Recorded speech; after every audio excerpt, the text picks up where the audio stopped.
Minutes past 3, welcome along then. Here's the question, is there a double standard when it comes to sexism? Actor Aidan Turner says that he's never felt objectified in his role as Ross Poldark in the BBC series Poldark.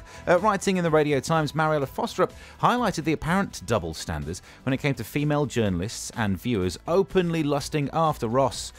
She said that men would be highly criticised if the roles were reversed. So have you experienced double standards when it comes to sexism? Where actually is the line? What do or don't you find offensive? And also coming up on the show in this hour on Help Kent, what happens when somebody uses land without planning permission? A piece of land adjacent to us was put up for sale. Someone's bought it and they've moved on to it.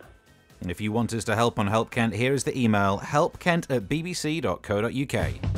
BBC Radio Kent Drive Time with Stephen Allen and Lauren Troup.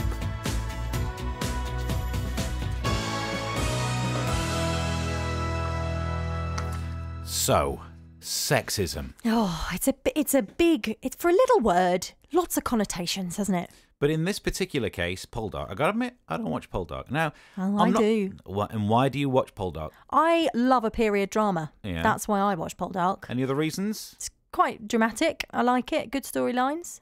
Any other reasons? Aidan Turner gets his top off. There it is. There it is. But that's not the sole reason why I watch it. So, let's just imagine, if you will, it was the other way around. Why do you watch? Pick a TV show. I don't watch a lot of TV though, mate. CSI Miami. Oh, okay. Yeah, I watch CSI Miami. I really enjoy the storylines. I really enjoy the forensic science. And, all those women in bikinis on the beach. Oh, yeah, it does sound a bit weird, doesn't it? Coming from you. Double standard not you in sexism. personally. Not you personally. But there is something about when men lust over females on telly. It just seems a bit weird, does it? Then why is it not just equally as bad when you are lascivious about a gent? Well, ting. Give myself a ting for the word lascivious. Oh dear, right. We're at that point already, aren't we? The way that I see it is, I mean, men get their tops off all the time, you know? As a general rule, you don't see as many women walking around in bikinis or with their tops off as we're subjected to seeing all the time because it's kind of more socially acceptable for blokes to have their tops off. Why isn't it? The question isn't whether it's acceptable for the men to have their tops off or not. Aidan, if you're listening, is a big fan of the show. No one's saying it's anything to do with you. Mariella's comment is about what you're allowed to say about it. You're allowed to say so much more about him with his shirt off than I would be for a lady in a bikini. Well, men, to be perfectly honest, men don't get sexism as much as women do, to be honest. So you're trying to make the world fairer by being more sexist to men? Well, not necessarily. He says he doesn't find it offensive. We get judged in some ways. There are many events of I don't know what the proper phrase is, but when I'm treated as a piece of meat, because you do stand-up gigs. Well, I do stand-up gigs. There was a couple of years ago. There was a gig where there was a hen night on the front row. I got grabbed inappropriately. Not very nice, is it? No, so I don't want men to be judged just for their bodies. But to be perfectly honest, it happens to women all the time. This is like one incident of it happening admittedly, on quite a wide spectrum. It's on telly, it's been talked about, but it's one time. Whereas to women, this happens all the time. What's happened to you? Okay, so literally Sunday, actually, thinking about it, Sunday, went to the supermarket and the entire time the cashier felt that it was appropriate to stare at my chest instead of my face while talking to me. That's not cool. But I didn't kick off about it because, I mean, the world's got enough drama. We don't need to create conflict everywhere. But it happens all the time to women. Isn't that exactly what you're doing to Poldark just by looking? Do you even know what his face looks like? I do know what his face looks like. He's got a lovely face. The pictures in the newspapers are all about that one shot. They never have a screenshot of him with a shirt on because they're obsessed with that man's torso. Well, I guess the way that they see it, or what I would presume the way that they see it, is they're doing it for the ratings, aren't they? It's kind of shocking whether you find it offensive or not. You can't help but notice it, can you? So it gets people interested. Maybe it's a marketing thing. Not saying the problem is with having him with his shirt off. The issue here is about what comments you're allowed to make. So again, it's not saying Poldark put your shirt on. The issue is that we could be sat up in that office up there, and there was a picture on the front page of the newspaper a few days ago, and you could sit there with a group of ladies up the stairs going, "Oh, look how gorgeous he is." And other men would have to sit there thinking, okay, well, that's apparently gorgeous. Yeah, but women have to do that all the time, man. And that's the way to make it fair, by making men go through it as well, rather than... I'm not saying that's the way to make it fair. I'm just saying that's sort of the world that we're living in, isn't it? 0800 756 1111. So is there a double standard when it comes to sexism? What have you experienced? Have you experienced that? And do you think that it's something worth bothering about? 0800 756 1111. Elizabeth Hobson is from Justice for Men and Boys and the Women That Love Them and joins us now. Good afternoon to you, Elizabeth. Good afternoon. What do you think about this? Is there a double standard when it comes to sexism? Oh, there are major double standards at play. Mariella Frostrup is absolutely right. I mean, I was thinking about it, and I don't know if you remember in February, Cosmopolitan actually published an article called The 30 Best Bulges of the Olympics, where they zoomed in on 30 pants areas, shall we say, of men, which, you know, I find quite unpleasant, and it's something I wouldn't read. I think it's quite intrusive and violating, because these men haven't chosen to present themselves as sex objects. They've chosen to present themselves as sportsmen. But, you know, I don't see me not liking it as a reason to censor it. I think free speech is an absolute, and Cosmopolitan should be able to print it, just like the eternally vilified lads mags should be able to print what they want, and Toby Young should be able to tweet what he wants without provoking quite as much ire as they do. And, you know, I'm really not convinced that, from what... sorry, I'm not sure what the lady's called. Oh, it's Lauren and Steve. Lauren, sorry. I'm not quite convinced about what you were saying, Lauren, that women are submerged in it daily and men aren't. Do you remember the video that came out of a woman walking through New York City for 10 hours? And I'm not sure I saw that. Right, well, they showed kind of the comments. It was a very beautiful woman walking down the streets, and there were some men who made comments.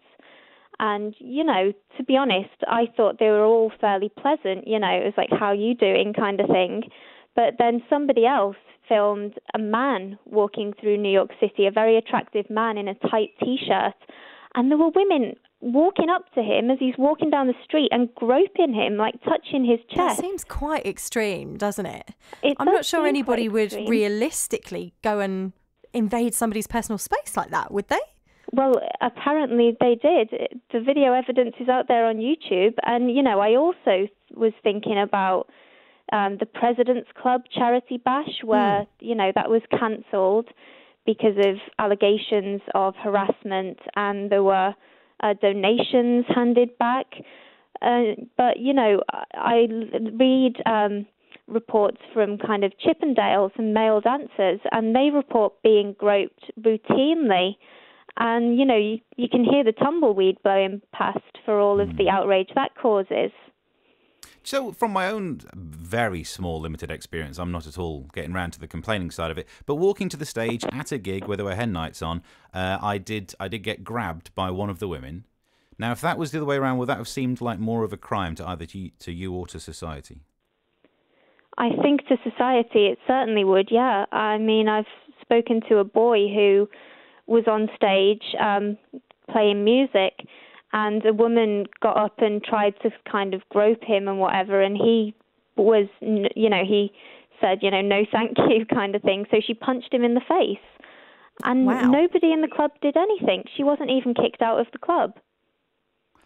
That's one individual incident, I guess. So it and very extreme, that incident as well. And I think this is what's difficult about talking about sexism. There's a line, isn't there, between physical things, which is in some instances it's edging towards sexual assault, isn't it? In things like that. Absolutely. And then there's the things that we're allowed to think and the things that we're allowed to say. And I know we talk about kind of the thought police all the time, don't we, these days, about what we can and can't say. But I don't know about other women, but do other women get offended by men commenting on pictures of women in magazines, or if there was a picture of a lady in a bikini or something in a magazine? Would would you get offended if your male friends or colleagues would comment saying that she looked attractive or that they fancied her? I mean, for me personally, that's absolutely not something that would offend me. But, I understand that it is something that offends some women. And at that point, I think it's incumbent upon a woman to say, I'm not comfortable with this. Can you, lay off while I'm here? So is that something men should be doing more then in this kind of scenario, looking at Poldark? Do men need to be a bit more vocal about it? Because women recently have got really quite good at being vocal about stuff that I know exactly what you're us. saying, but just imagine if upstairs I leant over and said, would you mind not saying those kind of things about Poldark because it's making me feel bad about my body? Would I not be laughed out of that floor and have to go and sit upstairs? But that's not okay. Elizabeth, what do you reckon? Oh, would you? I don't know. And if the question then for me would be, and say you were left out of the room, what would happen if you then went to HR and lodged a complaint? Would they take it seriously? I honestly don't know, because there aren't really any test cases for these kind of things, are there? But I mean, while we're talking about sexism, I think that there is a much more kind of heinous level of sexism, which is illustrated by what was published in the Washington Post a couple of days ago, which was an article by a gender studies professor called "Why Can't We Hate Men?" And she argued that it's only logical. And it's like, can you imagine that being written about women? That would be an absolute outrage. So, okay. It's a really complicated thing, isn't it? Because there's so many different facets to this, Elizabeth, aren't there? And I think what makes it so difficult is when we're talking about what it's okay for me to say in the office, or what it's okay for Steve to say in the office, it's so individual to the people around us and what other people are going to find offensive. So, I mean, is there any way of making this fair? Is there any way that we can just get rid of it altogether, or does that suddenly then become a society where we can't say or do anything? I think it does, yeah. I think people need to grow a bit of a thick skin a lot of the time, really. But, when it comes to work, people should also have respect. But to be honest, I think most people do have respect. Going back to Steve's point, would he be laughed? I mean, you tell me, Lauren. Do you think he'd be laughed out of the office? I genuinely don't think he'd be laughed out of the office. So. No, I think really most people are quite nice. No, I really don't, because I think people respect as a general rule, and especially your colleagues, they respect you as a person. Professionally, they respect you. When you've got friends that you work with, I don't think they would. However, that's not to say that another gentleman in a similar situation wouldn't experience that. Yeah, which is why it's tricky, isn't it? And if it's not just a work situation, if I'd have turned around to that hen night and said, "How very dare you, this is my body," yes, I don't think they would have gone silent and thought, "Oh, let's let this man work." No, but perhaps that could have been some tequila talking. People on hen nights, maybe they're not necessarily if the roles thinking properly. had have been reversed and it was, a stag do who had sexually assaulted, let's be honest, a female, comedian, they would have been straight out of the door. Yeah. Elizabeth, you make an interesting point. Thank you very much for joining us. So Elizabeth Hobson there from Justice for Men and Boys and the Women Who Love Them, campaign for the rights of men and boys. But give it some balance. If you totally disagree with exactly everything I've just said, pick up that phone, because I would love to learn. 0800 756 1111. Is there a double standard when it comes to sexism? 81333. Start your text with the word Kent if you want to get in touch that way. And you can tweet as well, at BBC Radio Kent if you're getting in touch on Twitter. I'd be really interested to know, actually, ladies, do you think there's a double standard? Because there's so much sexism that's aimed towards us women. Do you think it's not fair on men? I'd love to know what you think about it. And also what you've experienced and what you do and don't find offensive. Get in touch with us and let us know.